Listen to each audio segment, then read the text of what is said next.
O senador Plínio Valério relatou durante sessão do plenário do Senado que se revelou na oitiva da ministra de Lula, Marina Silva, na CPI das ONGs que ele conduziu. Ele apontou: 2 semanas atrás, na CPI das ONGs, nós ouvimos a ministra do Meio Ambiente, Marina Silva.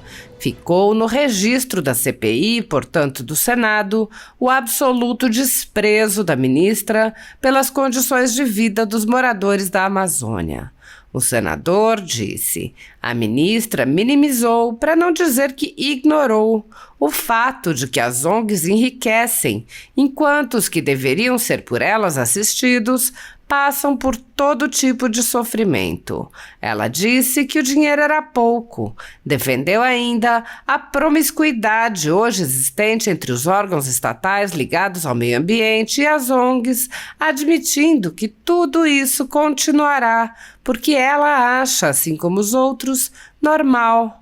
Plínio Valério explicou que a ministra também minimizou os apelos da população por uma rodovia transitável, mostrando que ela reduziu as necessidades do povo a um desejo de passear.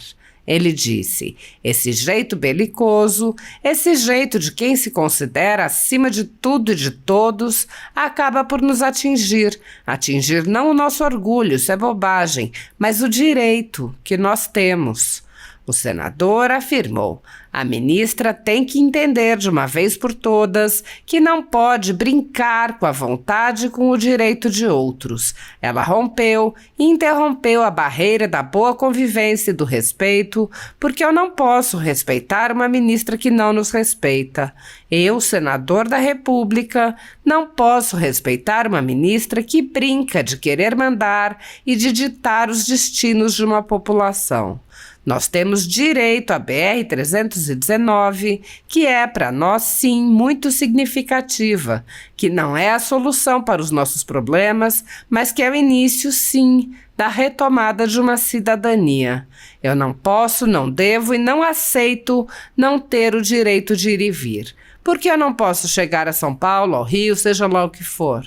Eu não posso e vocês podem. Plínio Valério expôs os absurdos da postura da ministra, submetendo o Brasil a interesses internacionais sem consulta ao povo, e apontou: eu não estou aqui, porém, só para expor a postura arrogante, elitista e discriminatória da ministra Marina Silva. Ele expôs a situação vivida pelo sistema de saúde do Amazonas e explicou: meu povo sofre as mazelas. É um sofrimento por uma incompetência de gestão. A situação se escancarou na pandemia, mas piorou bastante com as políticas adotadas pelo atual governo. A ditadura da toga segue firme. O Brasil tem hoje presos políticos e jornais, parlamentares e influenciadores censurados. A Folha Política tem toda a sua receita, gerada desde 1º de julho de 2021, confiscada por uma canetada do ministro Luiz Felipe Salomão, ex-corregedor do TSE, com aplauso e respaldo dos ministros Luiz Roberto Barroso, Alexandre de Moraes e Edson Fachin. Todos os rendimentos de mais de 29 meses de trabalho do jornal estão sendo retidos sem justificativa jurídica. Anteriormente, a Folha Política teve sua sede invadida e todos os seus equipamentos apreendidos a mando do ministro Alexandre de Moraes. Mesmo assim, a equipe continuou trabalhando como sempre, de domingo a domingo, dia ou noite, para trazer informação sobre os 3 poderes e romper a espiral do silêncio imposta pela velha imprensa, levando informação de qualidade para todos os cidadãos e defendendo os valores, as pessoas e os fatos excluídos pelo mainstream, como o conservadorismo e as propostas de cidadãos e políticos de direita. Se você apoia o trabalho da Folha Política e pode ajudar a evitar que o jornal seja fechado pela ausência de recursos para manter sua estrutura, cumprir seus compromissos financeiros e pagar seus colaboradores, doe qualquer valor à empresa Raposo Fernandes por meio do Pix, cujo QR Code está visível na tela, ou por meio do código ajude@folhapolitica.org. Caso não utilize Pix, há a opção de transferência bancária para a conta da empresa Raposo Fernandes, disponível na descrição deste vídeo e no comentário fixado no topo. A Folha Política atua quebrando barreiras do monopólio da informação há mais de 10 anos e, com sua ajuda, poderá se manter firme e continuar a exercer o seu trabalho. Pix a ajude@folhapolitica.org. Assista. Presidente, meu amigo Rogério, senhoras senadores e senhores senadores, há 2 semanas atrás, na CPI das ONGs, nós ouvimos a ministra do Meio Ambiente, Marina Silva. Ficou no registro da CPI e, portanto, do Senado, o absoluto desprezo da ministra pelas condições de vida dos moradores da Amazônia.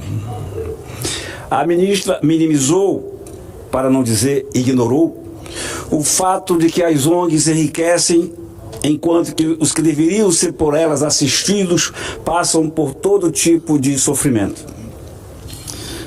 Ela disse que o dinheiro era pouco. Defendeu ainda a promiscuidade hoje existente entre os órgãos estatais ligados ao meio ambiente e às ONGs, admitindo que tudo isso continuará, porque ela acha, assim como os outros, normal. Porém, o mais esclarecedor foi o que a ministra disse sobre a BR-319, rodovia vital para a Amazônia, para nós amazonenses e para os rondonienses. A 319 se transformou em lamaçal por conta de negativas do IBAMA para liberar a sua recuperação, o seu asfaltamento. A ministra Marina Silva disse textualmente que a sua posição não mudaria, ou seja, não haveria rodovia. E não haverá, porque faltava, abre aspas, viabilidade econômica e ambiental, a não ser que seja para converter as áreas de mais de 400 quilômetros de floresta virgem em outro tipo de atividade, o que não tem viabilidade. E completou a ministra, abre aspas de novo, não se faz uma estrada de 400 quilômetros no meio da floresta virgem apenas para passear de carro. Transformou assim em mero desejo de passear, o que na verdade é vital para todo o Amazonas, que é ligar-se ao território nacional. Escoar a produção, receber insumos indispensáveis para a sobrevivência e ter direito à saúde. É bom não esquecer, vou lembrar, porque a ministra já esqueceu, na epidemia da Covid, dezenas de milhares amazonenses ou moradores, e ainda hoje a gente conta os ossos dos nossos mortos, morreram porque não havia como oxigênio chegar às principais cidades do Amazonas. Agora, no verão, os caminhões conseguem passar e levaram alimento, produtos alimentícios, porque nós sofremos uma seca, escandalizaram a seca, a maior que já teve, e os barcos, os navios não podiam mais abastecer Manaus. Os caminhões abasteceram. A ministra Marina ignora e brinca com a necessidade e o direito que todos nós temos de cidadão e cidadã que é de ir e vir. Ora, se nós, manauaras, amazonenses, quiséssemos uma estrada para passear, já tem a 174 que nos leva à Venezuela, ao Caribe. Portanto, para passear, a gente iria para o Caribe, Margarita, e passear. Porém, esse jeito belicoso, esse jeito de quem se considera acima de tudo e de todos, acaba por nos atingir. Não o nosso orgulho, essa bobagem, mas o direito que nós temos. Eu já disse aqui, brasileiro, para você, brasileira, que nós não podemos chegar até você. Nós não temos estrada, via terrestre esquece. Fluvial demora e é caro. E pelo ar é inalcançável. A ministra tem que entender, de uma vez por todas, que não pode brincar com a vontade, com o direito de outros. Ela interrompeu a barreira da boa convivência e do respeito, porque eu não posso respeitar uma ministra que não nos respeita. Eu, senador da República, não posso respeitar uma ministra que brinca de poder, de querer mandar e de ditar os destinos de uma população. Nós temos direito à BR-319. É para nós, sim, muito significativa. Não é a solução para os nossos problemas, mas é o início, sim, da retomada de uma cidadania. Eu não posso, não devo e não aceito não ter o direito de ir e vir. Por quê? Por que que eu não posso chegar a São Paulo, a Rio, seja lá o que for? Eu não posso. E vocês podem. Agora estão na COP. Vão chegar com o dever de casa.